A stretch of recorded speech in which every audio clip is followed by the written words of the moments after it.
Welcome back my dear students.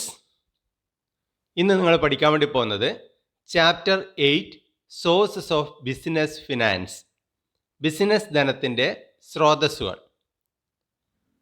ഒരു joint stock കമ്പനിയെ സംബന്ധിച്ചിടത്തോളം പ്രസ്തുത കമ്പനിക്ക് പല മാർഗങ്ങളിലൂടെ അതിനാവശ്യമായ ഫണ്ട് കളക്ട് ചെയ്യാം. അങ്ങനെ ഏതൊക്കെ മാർഗങ്ങളിലൂടെയാണ് ഒരു കമ്പനിക്ക് അതിനാവശ്യമായ ഫിനാൻസ് കളക്ട് ചെയ്യാൻ വേണ്ടി പറ്റുന്നത്, അതിനാണ് പറയുന്നത് സോഴ്സസ് ഓഫ് ബിസിനസ് ഫിനാൻസ് എന്ന് പറയുന്നത്. ഈ സോഴ്സസ് ഓഫ് ബിസിനസ് ഫിനാൻസിനെ പല തരത്തിൽ നമുക്ക് ക്ലാസിഫൈ ചെയ്യാം. അതെന്തൊക്കെയാണെന്ന് നമുക്ക് ആദ്യം നോക്കാം. Sources of funds classification. First classification is on the basis of period. On the basis of period, sources of finance can be classified into long-term sources, medium-term sources and short-term sources. Long-term sources എന്ന് പറയുമ്പോൾ ഇത്തരം മാർഗങ്ങളിലൂടെ fund collect ചെയ്ത് കഴിഞ്ഞാൽ ആ പൈസ തിരിച്ചു കൊടുക്കേണ്ടത് ഒരുപാട് കാലങ്ങൾക്ക് ശേഷം മാത്രമേ വേണ്ടി വരൂ. അങ്ങനെ ഒരുപാട് വർഷങ്ങൾക്ക് ശേഷം മാത്രം തിരിച്ചു കൊടുക്കേണ്ടതായിട്ടുള്ള ഫണ്ടുകൾ കളക്ട് ചെയ്യുമ്പോൾ അതിനെ നമുക്ക് long term sources of funds എന്ന് പറയാം. നമുക്ക് പറയാം ഏകദേശം 5 വർഷത്തിന് ശേഷം തിരിച്ചു കൊടുക്കേണ്ടതായിട്ടുള്ള എമൗണ്ടുകൾ ഉണ്ടെങ്കിൽ അത്തരം എമൗണ്ടുകൾ നമ്മൾ കളക്ട് ചെയ്യുമ്പോൾ അതിനെ നമുക്ക് long term sources of finance എന്ന് പറയാം. Medium term sources of finance എന്ന് പറയുമ്പോൾ ഇത്തരം ഫണ്ടുകൾ ഒരിക്കൽ കളക്ട് ചെയ്ത് കഴിഞ്ഞാൽ അതിൻ്റെ പൈസ തിരിച്ചു കൊടുക്കേണ്ടത് 1 വർഷത്തിന് ശേഷം, ഏകദേശം ഒരു 5 വർഷത്തിനും മുന്നേ. അങ്ങനെ 1 വർഷത്തിനും 5 വർഷത്തിനും ഇടയിൽ തിരിച്ചു കൊടുക്കേണ്ടതായിട്ടുള്ള എമൗണ്ടുകളെ നമുക്ക് മീഡിയം ടേം സോഴ്സസ് എന്ന് പറയാം. Next short term sources. Short term sources എന്ന് പറയുമ്പോൾ ഇത്തരം ഫണ്ടുകൾ 1 വർഷത്തിനുള്ളിൽ തിരിച്ചു കൊടുക്കേണ്ടതായിട്ടുണ്ട്. അങ്ങനെ 1 വർഷത്തിനുള്ളിൽ തിരിച്ചു കൊടുക്കേണ്ടതായിട്ടുള്ള ഫണ്ടുകളെ നമുക്ക് ഷോർട്ട് ടേം സോഴ്സസ് എന്നും പറയാം. ഇനി ലോങ് ടേം സോഴ്സസിൽ വരുന്ന പ്രധാനപ്പെട്ട സോഴ്സ് ഓഫ് ഫണ്ട്സ് എന്ന് പറയുന്നത് equity shares, retained earnings, preference shares, debentures, loan from financial institutions, loan from banks. അതുപോലെ മീഡിയം ടേം സോഴ്സസിൽ വരുന്ന പ്രധാനപ്പെട്ട സോഴ്സസ് എന്ന് പറയുന്നത് loan from banks, public deposits, loan from financial institutions, lease financing. Short term സോഴ്സസിൽ വരുന്ന പ്രധാനപ്പെട്ട sources trade credit, factoring, banks, commercial paper. ഇനി രണ്ടാമത്തെ ടൈപ്പ് ക്ലാസിഫിക്കേഷനാണ് on the basis of ownership. On the basis of ownership, sources of funds can be classified into owners fund and borrowed fund. Owners fund എന്ന് പറയുമ്പോൾ മുതലാളിമാരുടെ സ്വന്തം fund, അതിനെയാണ് owners fund എന്ന് പറയുന്നത്. Borrowed fund എന്ന് പറയുമ്പോൾ കടം വാങ്ങിച്ച ഫണ്ടുകൾ, കടം എന്നുള്ള രീതിയിൽ നമ്മൾ കളക്ട് ചെയ്ത ഫണ്ടുകളാണ് ബോറോഡ് ഫണ്ട്സ് എന്ന് പറയുന്നത്. ഓണേഴ്സ് ഫണ്ടിൽ പ്രധാനമായിട്ടും വരുന്നത് equity shares and retained earnings. Borrowed ഫണ്ടിൽ വരുന്നത് debentures, loans from banks, loans from financial institutions, public deposits, lease financing, commercial papers. Next is on the basis of sources of generation. On the basis of source of generation, sources of fund can be classified in to internal sources and external sources. Internal sources എന്ന് പറയുമ്പം ബിസിനസ്സിനുള്ളിൽ തന്നെ collect ചെയ്യുന്ന ഫണ്ടുകൾ, അതിനുള്ളിൽ തന്നെ ബിസിനസ്സിനുള്ളിൽ നിന്ന് തന്നെ collect ചെയ്യുന്ന ഫണ്ടുകളെ നമുക്ക് ഇന്റേണൽ സോഴ്സസ് എന്ന് പറയാം. അതിന് എക്സാമ്പിൾസ് ആണ് equity share capital, retained earnings. External സോഴ്സസിന് എക്സാമ്പിൾസ് ആണ് financial institutions, loan from banks, preference shares, public deposits, debenture, lease financing, commercial paper, trade credit, factory. നമ്മൾ ഈ ഒരു ക്ലാസ്സിൽ പ്രധാനമായിട്ട് പഠിക്കാൻ വേണ്ടി പോകുന്നത് റീറ്റെയിൻഡ് ഏർണിങ്സ്, അതുപോലെ ഡിബഞ്ചർ. ഈ 2 കൺസെപ്റ്റുകളാണ് ഈ ക്ലാസ്സിൽ പഠിക്കാൻ വേണ്ടി പോകുന്നത്. നെക്സ്റ്റ് ക്ലാസ്സിൽ നമുക്ക് ഇഷ്യൂ ഓഫ് ഷെയറിനെ കുറിച്ച് നമുക്ക് പഠിക്കാം. അപ്പോൾ നമുക്ക് ആദ്യം നോക്കാം റീറ്റെയിൻഡ് ഏർണിങ്സ്, കരുതൽ ലാഭം. റീറ്റെയിൻഡ് ഏർണിങ്സ് എന്ന് പറഞ്ഞു കഴിഞ്ഞാൽ ഒരു കമ്പനിയെ സംബന്ധിച്ചിടത്തോളം കമ്പനിക്ക് കിട്ടുന്ന ലാഭം മുഴുവനും ഷെയർ ഹോൾഡേഴ്സിന് ഡിവിഡൻഡ് ആയിട്ട് ലാഭവിഹിതമായിട്ട് വീതിച്ച് നൽകില്ല. കുറച്ച് ലാഭം കമ്പനിയുടെ കൈവശം തന്നെ ഭാവി ആവശ്യങ്ങൾക്ക് വേണ്ടി മാറ്റിവെക്കും. അങ്ങനെ കമ്പനി അവരുടെ ഭാവി ആവശ്യങ്ങൾക്ക് വേണ്ടി മാറ്റിവെക്കുന്ന ലാഭത്തിൻ്റെ ഒരു പങ്കിനെയാണ് നമ്മൾ പറയുന്നത് റീറ്റെയിൻഡ് ഏർണിങ്സ് എന്ന് പറയുന്നത്. ഇപ്പോൾ സാധാരണയായിട്ട് ഒരു കമ്പനിയും അവർക്ക് കിട്ടുന്ന ലാഭം മുഴുവനും ഷെയർ ഹോൾഡേഴ്സിന് ഡിവിഡൻഡായി കൊടുക്കില്ല. ഒരു ചെറിയൊരു പോർഷൻ കമ്പനി അവരുടെ കൈവശം തന്നെ സൂക്ഷിക്കും. അതിനെയാണ് പറയുന്നത് റീറ്റെയിൻഡ് ഏർണിങ്സ് അല്ലെങ്കിൽ reserve. It is also called internal financing, self financing or ploughing back of profit. ഇങ്ങനെ കീപ്പ് ചെയ്യുന്ന ഈ റീറ്റെയിൻഡ് ഏർണിങ്സ് കമ്പനിക്ക് ഭാവിയിൽ എന്താവശ്യം വന്നു കഴിഞ്ഞാലും എന്ത് എമർജൻസി കേസിലും ഇഷ്ടം പോലെ ഉപയോഗിക്കാൻ വേണ്ടി സാധിക്കുന്നതാണ്. അങ്ങനെ കമ്പനിയുടെ ഫിനാൻഷ്യൽ പൊസിഷൻ സ്ട്രെങ്തൻ ചെയ്യാൻ വേണ്ടി കമ്പനി അവർക്ക് കിട്ടുന്ന ലാഭത്തിൻ്റെ കുറച്ച് ലാഭം റീറ്റെയിൻഡ് ഏർണിങ്സ് ആയിട്ട് അല്ലെങ്കിൽ റിസർവ് ആയിട്ട് മാറ്റിവെക്കുന്നു. Next, merits of retained earnings, കരുതൽ ലാഭത്തിൻ്റെ ഗുണങ്ങൾ.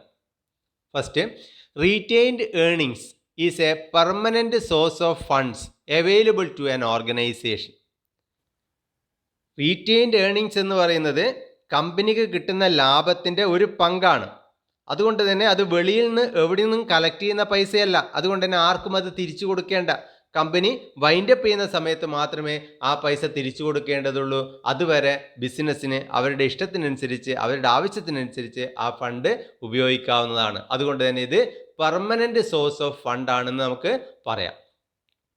Second, it does not involve any explicit cost in the form of interest, dividend or flotation cost. നമ്മൾ സാധാരണയായിട്ട് ലോൺ എടുക്കുകയാണെങ്കിൽ ആ ലോണിന് നമ്മൾ ഇൻട്രസ്റ്റ് കൊടുക്കണം. ഷെയറുകൾ ഇഷ്യൂ ചെയ്യുകയാണെങ്കിൽ അതിന് പകരം നമ്മൾ ലാഭവിഹിതം അല്ലെങ്കിൽ ഡിവിഡൻഡ് കൊടുക്കണം. അതുപോലെ തന്നെ ലോൺ എടുക്കുകയാണെങ്കിലോ ഷെയറുകൾ ഇഷ്യൂ ചെയ്യുകയാണെങ്കിലോ അതിനൊക്കെ ഫ്ലോട്ടേഷൻ കോസ്റ്റുകളുണ്ട്. അത് കളക്ട് ചെയ്യാൻ വേണ്ടി, ആ ഫണ്ട് കളക്ട് ചെയ്യാൻ വേണ്ടി ഒരുപാട് ലീഗൽ പ്രൊസീജിയേഴ്സ് ഫോളോ ചെയ്യാനുണ്ട്. അതിന് ചിലവുണ്ട്. അത്തരം ചിലവുകളൊന്നും തന്നെ നമ്മുടെ റീറ്റെയിൻഡ് ഏർണിങ്സിന് വേണ്ടി വരുന്നില്ല. കാരണം റീറ്റെയിൻഡ് ഏർണിങ്സ് എന്ന് പറയുന്നത് വെളിയിൽ നിന്ന് നമ്മൾ വാങ്ങിക്കുന്ന പൈസയല്ല. അതുകൊണ്ട് തന്നെ അതിന് റിട്ടേൺ ആയിട്ട് ഒന്നും തന്നെ കൊടുക്കേണ്ടതായിട്ടില്ല. രണ്ട്, റീറ്റെയിൻഡ് ഏർണിങ്സ് എന്ന് പറയുന്നത് ലാഭത്തിൻ്റെ ഒരു പങ്കാണ്. അതിന് മാറ്റിവെക്കാൻ വേണ്ടിയിട്ട് പ്രത്യേകിച്ച് ഒരു ലീഗൽ ഫോർമാലിറ്റീസ് ഒന്നും തന്നെ ഇല്ല. അത് എളുപ്പത്തിൽ മാനേജർമാർക്ക് തീരുമാനിച്ച് മാറ്റിവെക്കാവുന്നതാണ്. Third, as the funds are generated internally there is a greater degree of operational freedom and flexibility. Retained earnings എന്ന് പറയുന്നത് കമ്പനിയുടെ തന്നെ ലാഭത്തിൻ്റെ ഒരു പങ്കായതിനാൽ അതിൻ്റെ ഉപയോഗത്തിൽ കമ്പനിക്ക് വളരെയേറെ സ്വാതന്ത്ര്യമുണ്ടായിരിക്കും. അതുപോലെ ഫ്ലെക്സിബിലിറ്റി ഉണ്ടായിരിക്കും. കമ്പനിയുടെ അത്യാവശ്യം വരുന്ന എല്ലാ ഘട്ടത്തിലും ഈ റീറ്റെയിൻഡ് ഏർണിങ്സ് ഉപയോഗിക്കാം. അതിനായിട്ട് യാതൊരു ടേംസ് ആൻഡ് കണ്ടീഷൻസോ ഒന്നും തന്നെ ഇല്ല. അവർക്ക് ഇഷ്ടം പോലെ ആ ഫണ്ട് ഉപയോഗിക്കാം. അവരുടെ ഗ്രോത്തിന് വേണ്ടിയിട്ടോ പുതിയ അസറ്റുകൾ വാങ്ങിക്കാൻ വേണ്ടിയിട്ടോ അല്ലെങ്കിൽ മറ്റെന്തെങ്കിലും എമർജൻസി കേസിലോ ഒക്കെ തന്നെ ഈ ഫണ്ട് അവരുടെ ഇഷ്ടത്തിനനുസരിച്ച് ഉപയോഗിക്കാവുന്നതാണ്. Next, it enhances the capacity of the business to absorb unexpected losses. അപ്രതീക്ഷിത നഷ്ടങ്ങൾ അഭിമുഖീകരിക്കാനുള്ള ശേഷി ബിസിനസ്സിന് ലഭിക്കുന്നു. പെട്ടെന്ന് പ്രതീക്ഷിക്കാത്ത ഒരു ലോസ് വരികയാണ്. അപ്പോൾ ആ ലോസ് നമുക്ക് തരണം ചെയ്യണമെങ്കിൽ അല്ലെങ്കിൽ ആ ഒരു സിറ്റുവേഷൻ നമുക്ക് തരണം ചെയ്യണമെങ്കിൽ നമുക്ക് ഇതുപോലുള്ള റീറ്റെയിൻഡ് ഏർണിങ്സ് ഉണ്ടായിരിക്കണം. അപ്പോൾ അത് ബിസിനസ്സിന് വളരെയേറെ ഹെൽപ്പ് ചെയ്യുന്നു. നെക്സ്റ്റ്, ലാസ്റ്റ് വരുന്നതാണ് it may lead to increase in the market price of the equity shares of a company.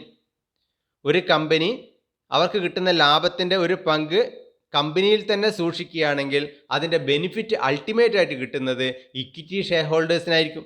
കാരണം കമ്പനി ആ ഒരു ലാഭം കൂടി ഉപയോഗിച്ചുകൊണ്ട് കൂടുതൽ ലാഭം ഉണ്ടാക്കുന്നു. അങ്ങനെ കൂടുതൽ ലാഭം ഉണ്ടാക്കുമ്പോൾ അതിൻ്റെ ബെനിഫിറ്റ് ഒക്കെ ലഭിക്കുന്നത് ഇക്വിറ്റി ഷെയർ ഹോൾഡേഴ്സിനായിരിക്കും മെയിനായിട്ട് കിട്ടുന്നത്. കുറേ പേര് ഈ കമ്പനിയുടെ ഇക്വിറ്റി ഷെയർ വാങ്ങിക്കാൻ വേണ്ടി തിരക്ക് കൂട്ടും. അപ്പോൾ അതിൻ്റെ ഫലമായിട്ട് ഇക്വിറ്റി ഷെയറിൻ്റെ പ്രൈസ് മാർക്കറ്റിൽ വർദ്ധിക്കുന്നതായിട്ട് കാണാം. നെക്സ്റ്റ് നമുക്ക് നോക്കാം limitations of retained earnings. Retained ഏർണിങ്സിൻ്റെ പ്രധാനപ്പെട്ട limitations. First, Excessive plowing back may cause dissatisfaction among the shareholders as they would get lower dividend. ഒരു കമ്പനിക്ക് കിട്ടുന്ന ലാഭത്തിൻ്റെ കൂടുതൽ ലാഭവും ഇതുപോലെ മാറ്റിവെക്കുകയാണെങ്കിൽ ഷെയർ ഹോൾഡേഴ്സിന് ലാഭവിഹിതമായിട്ട് കൊടുക്കുന്നത് അല്ലെങ്കിൽ ഡിവിഡൻ്റായിട്ട് കൊടുക്കുന്നത് ചെറിയൊരു എമൗണ്ട് മാത്രമായിരിക്കും. അപ്പോൾ ഷെയർ ഹോൾഡേഴ്സിന് ചെറിയ എമൗണ്ട് മാത്രമേ ലാഭവിഹിതം ലഭിക്കുന്നുള്ളൂ എങ്കിൽ that will lead to dissatisfaction among the share holders. Second, it is an uncertain source of funds as the profits of business are fluctuating. ഒരു ബിസിനസ്സിൻ്റെ ലാഭം എന്ന് പറയുന്നത് എല്ലാ വർഷവും ഒരേപോലെ ആയിരിക്കില്ല, അത് ഫ്ലക്ച്വേറ്റ് ചെയ്തുകൊണ്ടിരിക്കും. അതുകൊണ്ട് തന്നെ കൂടുതൽ ലാഭം കിട്ടുന്ന സമയത്ത് കൂടുതൽ റീറ്റെയിൻഡ് ഏർണിങ്സ് നമുക്ക് കരുതി വെക്കാം. പക്ഷേ ലാഭം കുറവേ കിട്ടിയിട്ടുള്ളൂ എങ്കിൽ അല്ലെങ്കിൽ നഷ്ടമാണ് ഏതെങ്കിലും വർഷം കിട്ടുന്നതെങ്കിൽ നമുക്ക് ഈ റീറ്റെയിൻഡ് ഏർണിങ്സ് ആയിട്ട് ഫണ്ട് മാറ്റിവെക്കാൻ വേണ്ടി കഴിയില്ല. അതുകൊണ്ട് തന്നെ ഇതിന് നമുക്ക് വിശ്വസിക്കാൻ വേണ്ടി പറ്റില്ല. എല്ലാ വർഷവും ഒരു നിശ്ചിത തുക റീറ്റെയിൻഡ് ഏർണിങ്സ് ആയിട്ട് നമുക്ക് ലഭിക്കും എന്ന് നമുക്ക് 100% വിശ്വസിക്കാൻ വേണ്ടി കഴിയില്ല. അതൊരു അൺസേർട്ടൺ സോഴ്സ് ഓഫ് ഫണ്ട് ആണ് എന്ന് നമുക്ക് പറയാം. ലാഭം കിട്ടിയിട്ടുണ്ടെങ്കിൽ മാറ്റിവെക്കാം എന്ന് മാത്രമേ പറയാൻ വേണ്ടി കഴിയുകയുള്ളൂ. Next, the opportunity cost associated with these funds is not recognised by many firms. This may lead to suboptimal use of the funds. Retained earnings എന്ന് പറയുമ്പോൾ കമ്പനിക്ക് കിട്ടിയ ലാഭത്തിൻ്റെ ഒരു പങ്കാണ്. അത് യഥാർത്ഥത്തിൽ കിട്ടേണ്ടിയിരുന്നത് ഇക്വിറ്റി ഷെയർ ഹോൾഡേഴ്സിനാണ്. അപ്പോൾ ഇക്വിറ്റി ഷെയർ ഹോൾഡേഴ്സിന് ഡിവിഡൻ്റായിട്ട് പൈസ കൊടുക്കുന്നതിന് പകരം അവരുടെ പൈസയാണ് കമ്പനിയുടെ കൈവശം സൂക്ഷിക്കുന്നത്. അപ്പോൾ അതുകൊണ്ട് തന്നെ കമ്പനി ഇങ്ങനെ റീറ്റെയിൻഡ് ഏർണിങ്സ് ആയിട്ട് കമ്പനിയുടെ കൈവശം സൂക്ഷിക്കുമ്പോൾ അത് ഇക്വിറ്റി ഷെയർ ഹോൾഡേഴ്സിന് അവകാശപ്പെട്ട പൈസയാണ്. അതിന് കൃത്യമായിട്ടുള്ള ലാഭവിഹിതം അതിനുകൂടി കണക്കാക്കി ഇക്വിറ്റി ഷെയർ ഹോൾഡേഴ്സിന് കൊടുക്കേണ്ടതാണ്. കാരണം അത് ഇക്വിറ്റി ഷെയർ ഹോൾഡറുടെ പൈസയാണ്. നിർഭാഗ്യവശാൽ മിക്ക കമ്പനികളും ഇക്വിറ്റി ഷെയർ ഹോൾഡേഴ്സിന് കൊടുക്കേണ്ടിയിരുന്ന റീറ്റെയിൻഡ് ഏർണിങ്സിൻ്റെ മുകളിലും കൊടുക്കേണ്ടിയിരുന്ന ഡിവിഡൻഡ് എത്രയാണോ അത് കണക്കാക്കാറില്ല. ആ ഓപ്പർച്യൂണിറ്റി കോസ്റ്റ് കണക്കാക്കാറില്ല എന്നുള്ളതാണ് അടുത്ത ലിമിറ്റേഷനായിട്ട് പറയുന്നത്. നെക്സ്റ്റ് വരുന്നതാണ് ഡിബഞ്ചേഴ്സ്, കടപ്പത്രങ്ങൾ. ഡിബഞ്ചേഴ്സ് എന്ന് പറയുമ്പോൾ കമ്പനി പൊതുജനങ്ങളിൽ നിന്നും കടമായിട്ട് പൈസ കളക്ട് ചെയ്യുന്ന സമയത്ത് അതിൻ്റെ തെളിവായിട്ട് കൊടുക്കുന്ന ഒരു എക്നോളജ്മെൻറ്റ്, ഒരു ലെറ്റർ അല്ലെങ്കിൽ ഒരു സർട്ടിഫിക്കറ്റ്, അതിനെയാണ് പറയുന്നത് ഡിബഞ്ചർ അല്ലെങ്കിൽ കടപ്പത്രങ്ങൾ എന്ന് പറയുന്നത്. അപ്പോൾ കമ്പനി കടമായിട്ടാണ് പൊതുജനങ്ങൾക്ക് ഫണ്ട് സ്വരൂപിക്കുന്നത്. അങ്ങനെ കടമായിട്ട് ഫണ്ട് സ്വരൂപിക്കുമ്പോൾ ഈ പൈസ എപ്പോഴാണ് തിരിച്ചു കൊടുക്കുന്നത്, ഇതിൻ്റെ ഇൻട്രസ്റ്റ് റേറ്റ് എത്രയാണ്, ഇത് എത്ര നമ്പർ ഓഫ് ഡിബഞ്ചേഴ്സ് ആണ്, ഇതിൻ്റെ പ്രൈസ് എത്രയാണ്, ഇത്തരം കാര്യങ്ങളൊക്കെ മെൻഷൻ ചെയ്തുകൊണ്ട് ഒരു സർട്ടിഫിക്കറ്റ് ഇത്തരം ഡിബഞ്ചർ വാങ്ങിക്കുന്ന ആൾക്കാർക്ക് കൊടുക്കും. അതിനെയാണ് നമ്മൾ പറയുന്നത് ഡിബഞ്ചേഴ്സ് എന്ന് പറയുന്നത്. ആരൊക്കെയാണോ ഡിബഞ്ചേഴ്സ് വാങ്ങിക്കുന്നത് അവരെയാണ് ഡിബഞ്ചർ ഹോൾഡേഴ്സ് എന്ന് പറയുന്നത്. ഡിബഞ്ചർ ഹോൾഡേഴ്സിന് റിട്ടേൺ ആയിട്ട് കിട്ടുന്നത് ഒരു ഫിക്സഡ് റേറ്റ് ഓഫ് ഇൻട്രസ്റ്റ് ആയിരിക്കും. പലിശയാണ് ലഭിക്കുക ഒരു ഫിക്സഡ് റേറ്റിൽ, അത് മുൻകൂട്ടി നിശ്ചയിച്ചിട്ടുണ്ടാവും. ഇപ്പോൾ കമ്പനിക്ക് ലാഭം കിട്ടിയാലും നഷ്ടം കിട്ടിയാലും എങ്ങനെയായി കഴിഞ്ഞാലും ഇൻട്രസ്റ്റ് ഓൺ ഡിബഞ്ചർ പേ ചെയ്തിരിക്കണം. ലാഭം കണക്കാക്കുന്നതിന് മുന്നേ തന്നെ ഇൻട്രസ്റ്റ് ഓൺ ഡിബഞ്ചർ കാൽക്കുലേറ്റ് ചെയ്ത് ഡിബഞ്ചർ ഹോൾഡേഴ്സിന് കൃത്യമായ ഡേറ്റിൽ കൃത്യമായ രീതിയിൽ പേ ചെയ്തിരിക്കണം. അതുകൊണ്ട് തന്നെ ഇത് ബിസിനസ്സിനെ സംബന്ധിച്ചിടത്തോളം ഒരു ഫിക്സഡ് കമ്മിറ്റ്മെൻ്റ് ആണെന്ന് പറയാം. അതെന്തായാലും ബിസിനസ് കൊടുത്തേ പറ്റൂ. ഒന്നുകിൽ വാർഷികമായിട്ട് അല്ലെങ്കിൽ അർദ്ധവാർഷികമായിട്ട് എങ്ങനെയാണോ ഡിബഞ്ചർ ഇഷ്യൂ ചെയ്യുമ്പോൾ ടേംസ് ആൻഡ് കണ്ടീഷൻസിൽ പറഞ്ഞിരിക്കുന്നത് അതിനനുസരിച്ച് തന്നെ ഡിബഞ്ചറിൻ്റെ മുകളിലുള്ള ഇൻട്രസ്റ്റ് ഡിബഞ്ചർ ഹോൾഡേഴ്സിന് കൊടുത്തിരിക്കണം. നോക്കാം.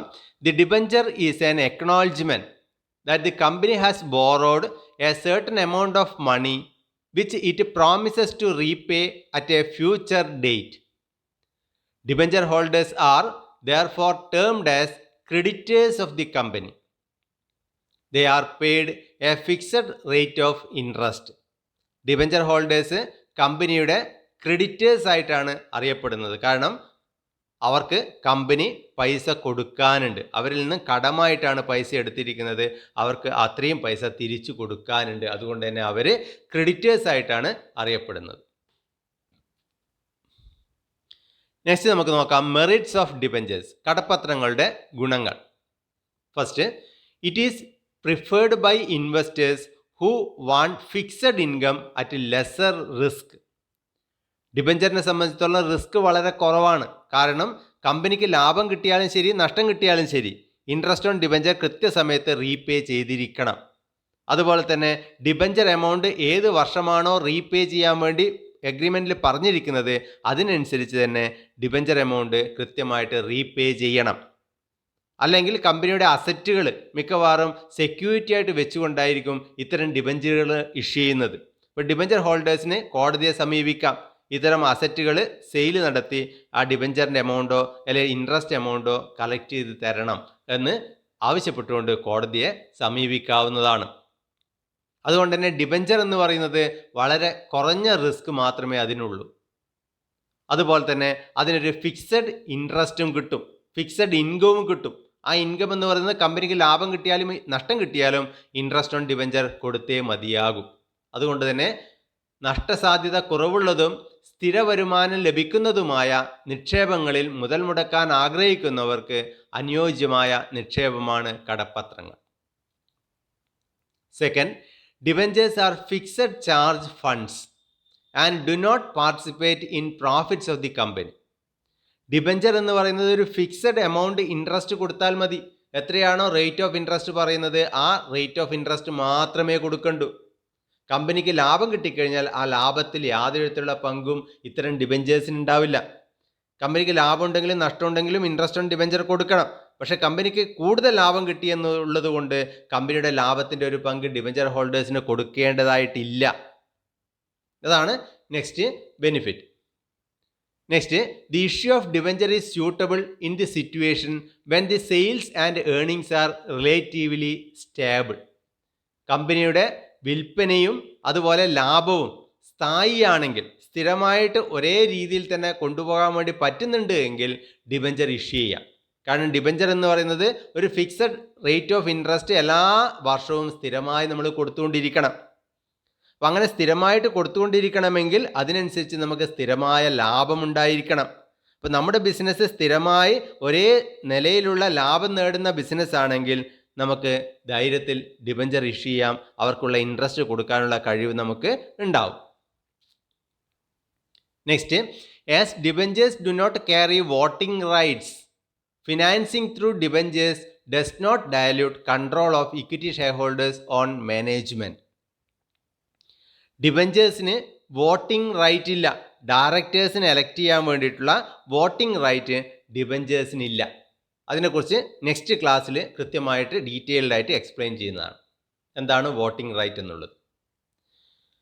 അതുകൊണ്ട് തന്നെ ഇക്വിറ്റി ഷെയർ ഹോൾഡേഴ്സിന് കമ്പനിയുടെ മാനേജ്മെൻറ്റിന്മേലുള്ള അധികാരം യാതൊരു തരത്തിലും കുറയുന്നില്ല. സാധാരണ ഓഹരി ഉടമകൾക്കുള്ള നിയന്ത്രണാധികാരം യാതൊരു തരത്തിലും കുറയുന്നില്ല ഡിബഞ്ചർ ഇഷ്യൂ ചെയ്യുന്നതിലൂടെ. Next, financing through debentures is less costly as compared to cost of preference or equity capital. കടപ്പത്രത്തിലൂടെയുള്ള മൂലധന രൂപീകരണ ചെലവ് സാധാരണ ഓഹരികൾ, മുൻഗണനാ ഓഹരികൾ എന്നിവയുടെ ചെലവിനേക്കാൾ കുറവാണ്. ഷെയർ ഇഷ്യൂ ചെയ്യുമ്പോൾ അതിനൊരുപാട് ഫോർമാലിറ്റീസ് ഫോളോ ചെയ്യാനുണ്ട്. അതുകൊണ്ട് തന്നെ അതിനുള്ള ചെലവ് വളരെ കൂടുതലാണ്. അത്രയേറെ ചെലവ് ഡിബഞ്ചർ ഇഷ്യൂ ചെയ്യുമ്പോൾ ഉണ്ടാകുന്നില്ല എന്നുള്ളതാണ് അതിൻ്റെ മറ്റൊരു മേന്മ. നെക്സ്റ്റ് നമുക്ക് നോക്കാം ലിമിറ്റേഷൻസ് ഓഫ് ഡിബഞ്ചേഴ്സ്, കടപ്പത്രത്തിൻ്റെ പോരായ്മകൾ. First, as fixed charge instruments debentures put a permanent burden on the earnings of the company. ഡിബഞ്ചേഴ്സിന് ഒരു ഫിക്സഡ് റേറ്റ് ഓഫ് ഇൻട്രസ്റ്റ് എല്ലാ സമയത്തും കൊടുത്തുകൊണ്ടിരിക്കണമെന്ന് പറഞ്ഞു. അത് കമ്പനിക്ക് ലാഭം കിട്ടിയാലും നഷ്ടം കിട്ടിയാലും എങ്ങനെയായാലും കൊടുത്തുകൊണ്ടിരിക്കണം. അതുകൊണ്ട് തന്നെ ഇതൊരു പെർമനൻറ്റ് ബേർഡനാണ് കമ്പനിയെ സംബന്ധിച്ചിടത്തോളം. അത് കമ്പനിയുടെ ഏർണിങ്സിനെ ബാധിക്കുന്നു, കമ്പനിയുടെ ലാഭത്തെ അത് ബാധിക്കുന്നു. കാരണം അത്രയും പലിശ കൊടുത്തതിന് ശേഷം മാത്രമേ കമ്പനിയുടെ ലാഭം നമ്മൾ കാൽക്കുലേറ്റ് ചെയ്യുന്നുള്ളൂ.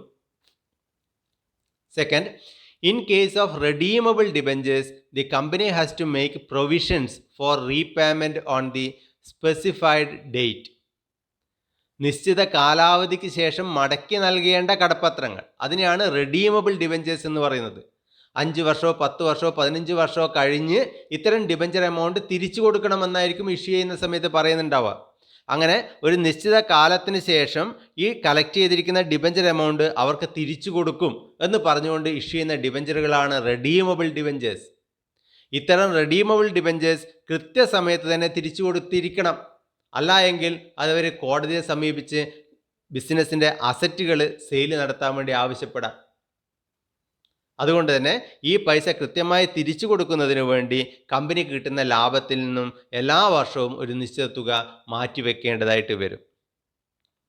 Next, with the issue of debentures the capacity of a company to further borrow funds reduces.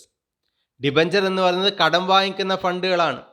അപ്പോൾ ബിസിനസ് മാക്സിമം ഡിബഞ്ചറുകൾ ഇഷ്യൂ ചെയ്തുകൊണ്ട് കടം വാങ്ങിച്ചു കഴിഞ്ഞാൽ പിന്നീട് കടം വാങ്ങിക്കാനുള്ള ബിസിനസ്സിൻ്റെ ബോറോയിങ് പവർ അവിടെ റെഡ്യൂസ് ചെയ്യും. പിന്നീട് ആരും കടം കൊടുക്കില്ല, കാരണം മാക്സിമം കടം ഇപ്പോൾ തന്നെ വാങ്ങിച്ചു. അതുകൊണ്ട് തന്നെ ഡിബഞ്ചേഴ്സ് മാക്സിമം ഇഷ്യൂ ചെയ്യാൻ വേണ്ടി പാടില്ല, ഒരു പരിധിവരെ മാത്രമേ ഇഷ്യൂ ചെയ്യാൻ വേണ്ടി പാടുള്ളൂ. കൂടുതലായിട്ട് ഡിബഞ്ചർ ഇഷ്യൂ ചെയ്ത് കഴിഞ്ഞാൽ അതിനനുസരിച്ച് കമ്പനിയുടെ ബോറോയിങ് പവർ അത് റെഡ്യൂസ് ചെയ്യും. കടം വാങ്ങുന്നതിനുള്ള ശേഷി കുറഞ്ഞു വരും. ഇതോടുകൂടി ഇന്നത്തെ ക്ലാസ് ഇവിടെ അവസാനിക്കുകയാണ്. അടുത്ത ക്ലാസ്സിൽ നമുക്ക് ഇഷ്യൂ ഓഫ് ഷെയർ നമുക്ക് നോക്കാം. അതുവരെ എല്ലാവർക്കും നന്ദി, നമസ്കാരം.